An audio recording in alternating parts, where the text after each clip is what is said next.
Yo, welcome back to the Seafood That Guy channel. This is your boy, Seafood That Guy speaking, and I'm not gonna lie, I kind of dropped the ball last week. My computer had a little bit of an issue, so chapter 1104 unfortunately could not be uploaded to YouTube in time, and I'm a little disappointed. You know what I'm saying? I look at all of these videos kind of like a trading card game. You know what I'm saying? You gotta watch them all. But nevertheless, we are back in business. And before we get started, make sure y'all do us a solid. Make sure you drop a like on the video. Make sure you subscribe. Hit the notification bell because, unlike last week, we will be dropping videos on this channel this week. And let's get straight into it. Hey, listen!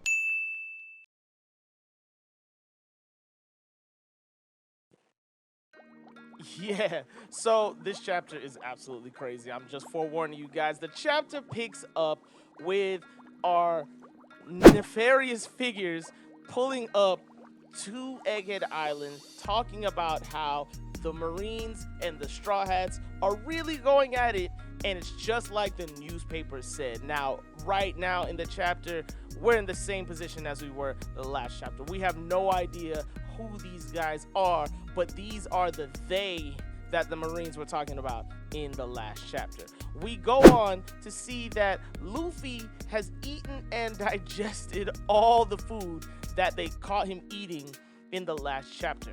Which is funny because it doesn't seem like the Marines here have really tried to do anything. I mean, they're pointing guns at him, but what's he supposed to do with that? He's a rubber man, right? Guns don't really work.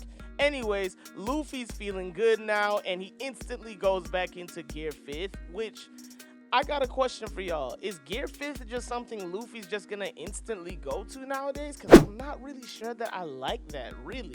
Like, I get that Gear 5th is an option, but you know, maybe we treat it like Super Saiyan. Maybe it would be a little bit harder for him to go Gear 5th until he trains to master Gear 5th. But it seems like he's just jumping in and out of Gear 5th. Like, that's pretty much the only option now. So I guess Gears 2, 3, and 4 are obsolete now, which is a little disappointing. But we move on. We see that at this point, the Marines are executing the Buster Call to a T. The Marines are telling their men to fire and don't stop firing. Even when you see the inferno coming from the island, just keep firing. Here we see Saturn saying to the pacifista, shoot down the pathetic family. Bruh, you ain't have to call them pathetic now. But we see our group, Kuma, Bonnie, Frankie, and Atlas. They're all falling, and they're sitting ducks while they're falling. They're helpless. Sanji is skywalking up there to save Bonnie, but the rest of them, I mean, they've got no chance. They're falling to the lasers of the pacifista. Now, here's where it gets interesting. As they're falling, we see Atlas rocket over to Bonnie and whisper something to her. Right then, we see Bonnie give the pacifista a command. She says, "Daddy, please don't shoot, but instead help us escape alive." Right at that moment, the pacifista stop firing and start firing on the Marines. This is where we get Vegapunk's inner thoughts, because he explains that the thought of Kuma being able to kill his daughter in his image, even if it's just the pacifista, it's still the image of Kuma, right? That thought kept him up at night, and vice versa. He didn't want to disrespect the memory of Kuma and have something in his image kill his daughter. These things were absolutely against Vegapunk's code, and he knew that he was going against the orders of Saturn. He knew that from back then, but he just could not do it. So therefore, he programmed the pacifista to have the highest authority go to Bonnie. Her authority is even higher than the Gorosei. So Vegapunk, I gotta say, bro, you're playing 4D chess here, and you really thought ahead on this one, because it wasn't looking good. At this point, he knew that this was gonna have consequences, and Saturn actually stabs Vegapunk through the back, and skewers him. And I mean, it doesn't really look good for an old man like Vegapunk. It looks like that foot really got in there, so I don't know what's gonna happen.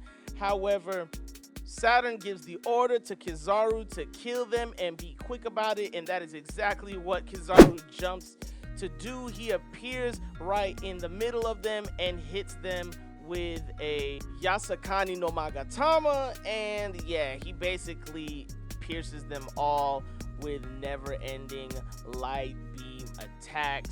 He actually follows up with a light sword attack, and he tells Bonnie, listen, I'll make sure to make it quick for both of you and you won't feel any pain.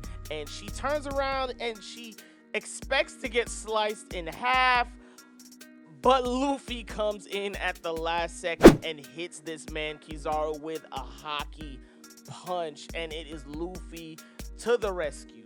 He actually saves everybody by using his awakening and turning the ground into rubber, so they all land safely and sound, even though Sanji is bleeding from his mouth and just looking more pathetic than ever. Yo, Sanji, when are you gonna do something, dog? I thought the whole point of you coming down here was to protect Bonnie and protect Vegapunk, and you failed at both of those things. What is happening?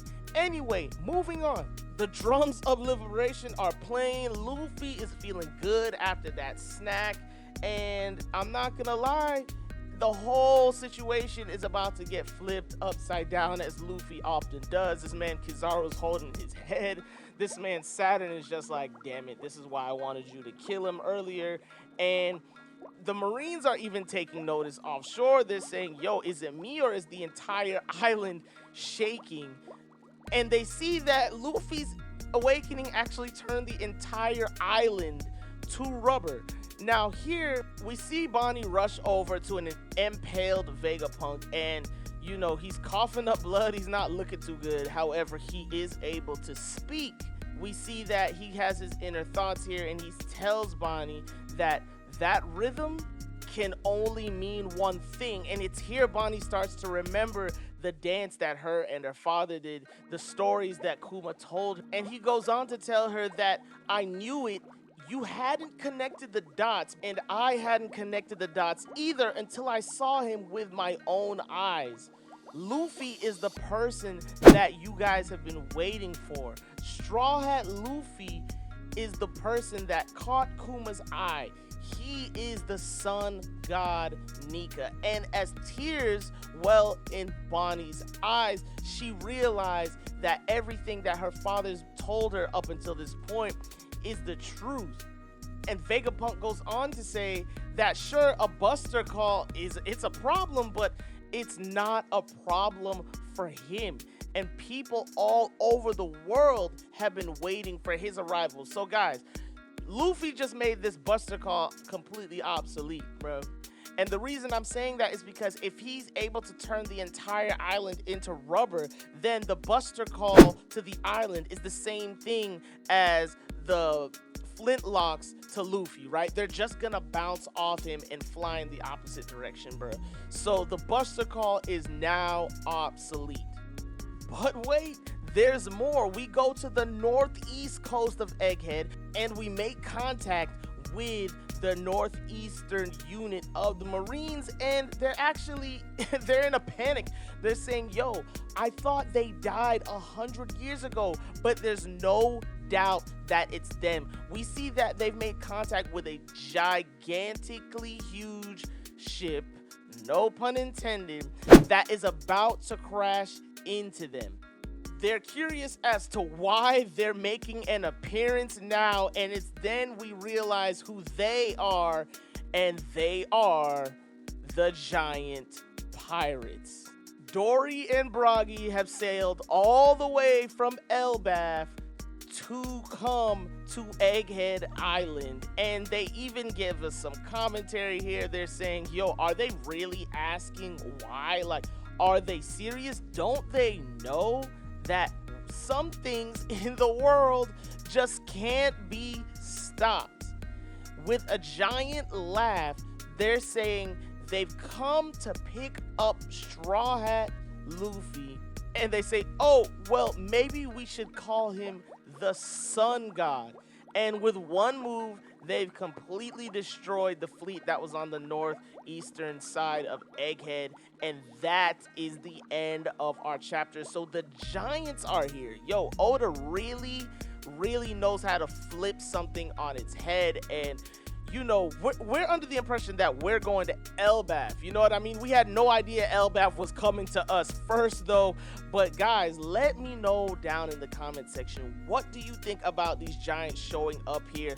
There's a lot of stuff going on in Egghead right now, and I am here for it. The Giants just really threw this whole thing into the tailspin because, of course, we got the Black Bear Pirates waiting somewhere out there. We've got possibly still the Revolutionaries that could make an appearance, considering they were taking into consideration where Kuma went, so it seems like it's their top of their agenda. So who knows what's going to happen, but Egghead itself is seeming like a crazy battle royale situation. I can just imagine the Elbaf hype that is around the corner. We're on break next week, but don't fret, guys. We got lots to talk about. But before we get into that, do us a solid. Make sure you drop a like on the video. Make sure you subscribe. It really helps the channel, guys. We're on our way to 600 subs, so make sure you subscribe. Hit the notification bell because, like I said, we're going to be talking a lot on this break week. This is your boy, SifuThatGuy, coming to you live.